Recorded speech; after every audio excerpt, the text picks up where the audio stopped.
Oh, open three. Oh, what a sight for Lexie Hull. She has needed that one to drop. Caitlin Clark's reaction to Lexie Hull's three-pointer said it all. From the sidelines, she watched her teammate snap out of a shooting slump in spectacular fashion, the spark for one of the Indiana Fever's most dominant performances. This season, missing their star player and without a true point guard, the Fever were expected to struggle. Instead, they showcased pure resilience with clear playoff implications. The Chicago Sky never saw it coming. Drop a Fever in the comments to show your support for Lexie and the team. Let's go. We're back home, baby. Let's go! Back in the W column. I got the show. That's a big dub, baby. Point guard.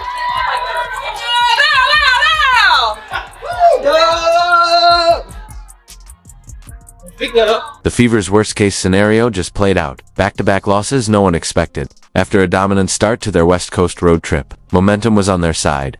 Then Phoenix and Los Angeles delivered crushing blows. These weren't ordinary defeats. They were the kind that shake confidence and raise serious questions about playoff hopes. Obviously we lost our last two, but I think, I don't know, that LA one felt good for us because we didn't quit. And then, life happened the other night at the Valley, so we could have looked at it like, oh, woe is me, and, we don't have enough players, and we didn't.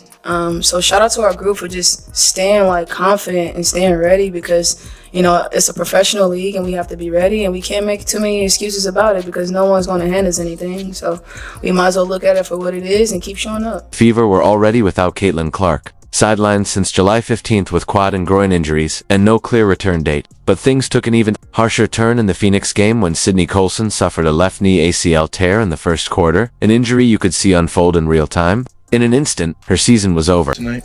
I'm unbelievably proud. I think this is the most resilient team I've ever been a part of, and I say that wholeheartedly. We've had a lot of mishap happen throughout the course of the season. I think throughout the course of it all, we've stayed resilient, and you guys get to see us at our best when we stay together and be resilient. So shout out to my girls tonight because I think it took everybody. Everyone played a piece, played a role, and I think that's how we got the dub. But then came the real gut punch. In the fourth quarter of that same game, Ari McDonald broke a bone in her right foot. 2 point guards gone in a single night, both out for the season. Just like that, the Fever were left with no true floor general on the roster. In the WNBA, losing your starting point guard is bad enough. Losing your backup, and the backup, to your backup, all at once. That's straight-up basketball nightmare territory. I mean, you guys are unfortunately kind of familiar with injury updates this season, but I imagine yesterday's was probably pretty tough. Just what's the reaction been from you guys, the players, the coaches, to losing Sid and Ari? Yeah, I mean, first and foremost, just brokenhearted for them. They are two really good people that you hate to see this happen to. They've been an integral part of what we've been doing, and so hate it for them. Unfortunately, it's part of the deal, and we've got to roll with it. And we've got players in that locker room who believe in one another. Players in that locker room who are as competitive as all get out. We've got versatility, and it's going to have to be on full display. So I think now it's about playing to honor them, right, and playing for them. Coach Stephanie White was forced to improvise, adjusting rotations on the fly. She mentioned a by-committee approach to running the offense, which, in plain terms, basically means they're figuring it out as they go. It means you don't have any healthy point guards, and you're not able to sign anyone for tonight's game. Just for tonight specifically, what is your plan kind of running point? We'll have to do it by committee, certainly. I mean, we've been utilizing AB to initiate offense throughout the course of the season, so we'll use her. Continue to use her. Sophie, at times this season, particularly early, ran some of the point for us as well. So we'll utilize her and Kelsey can initiate offense too. So I think the most important thing is that we aren't going to be able to do every play in our arsenal. We'll have to play a big lineup. We'll have to simplify. But we've got players who are capable of getting us into offense, and we'll utilize them in such a way. Fans began to doubt whether the Fever could truly weather this storm, with the trade deadline already passed. The front office had no way to bring in reinforcements. They were stuck with the roster they had. The Chicago Sky likely thought they had the Fever right where they wanted them, injured, desperate, and without their biggest star. After losing every matchup to Indiana this season, the Sky saw this as their chance for payback. But what they didn't realize was that the Fever had been quietly building something all year, a foundation of chemistry, resilience, and fight. This wasn't going to be another collapse. It was about to turn into a showcase of team basketball and unshakable grit, with the perfect stage set for an unlikely hero to emerge. Williams gonna have to hurry. Off the dribble, rolls out. Hull, open three. Oh, what a sight for Lexie Hull. She has needed that one to drop. Lexie Hull catching fire. Now Chicago just needs to get it a little bit more settled here in the half court. Nurse loses at Mitchell, 2-on-1. It's a foot race. Mitchell to Cunningham. Cunningham right there for 2 more. Lexie Hull had been battling more than just defenders. She'd been fighting her own thoughts. Every miss chipped away at her confidence. And this wasn't just a short, rough patch. It was the worst shooting slump of her professional career. In the 2 weeks leading up to the Chicago game, she'd gone just 2 for 25 from beyond the arc. Her mother hadn't seen her sink a three-pointer since August 1st against Dallas. What was kind of the last month like? How do you stay out of your head or listen to the right people? What is that balance like? As you know what you need to do. Take us kind of what's that like? Yeah, I mean, I think for me, it's focusing on doing the right thing, taking the right shots, being in the right place, focusing less on the outcome of things. Missed shots happen. It's going to happen in everyone's career.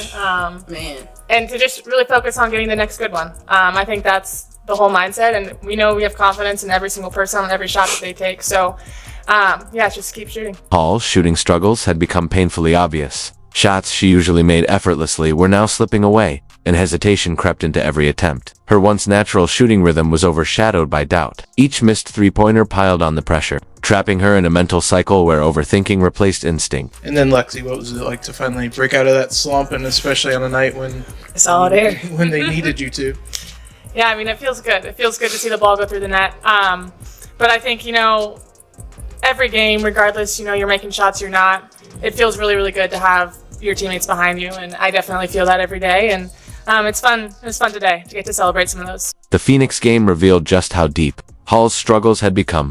She shot a dismal 1 for 11 from the field and missed all 8 of her three-point attempts, scoring only 2 points, arguably her weakest offensive performance of the season. After the game, teammate Kelsey Mitchell shared an emotional moment with Hull, assuring her that she still counted on her and valued what she contributes every night.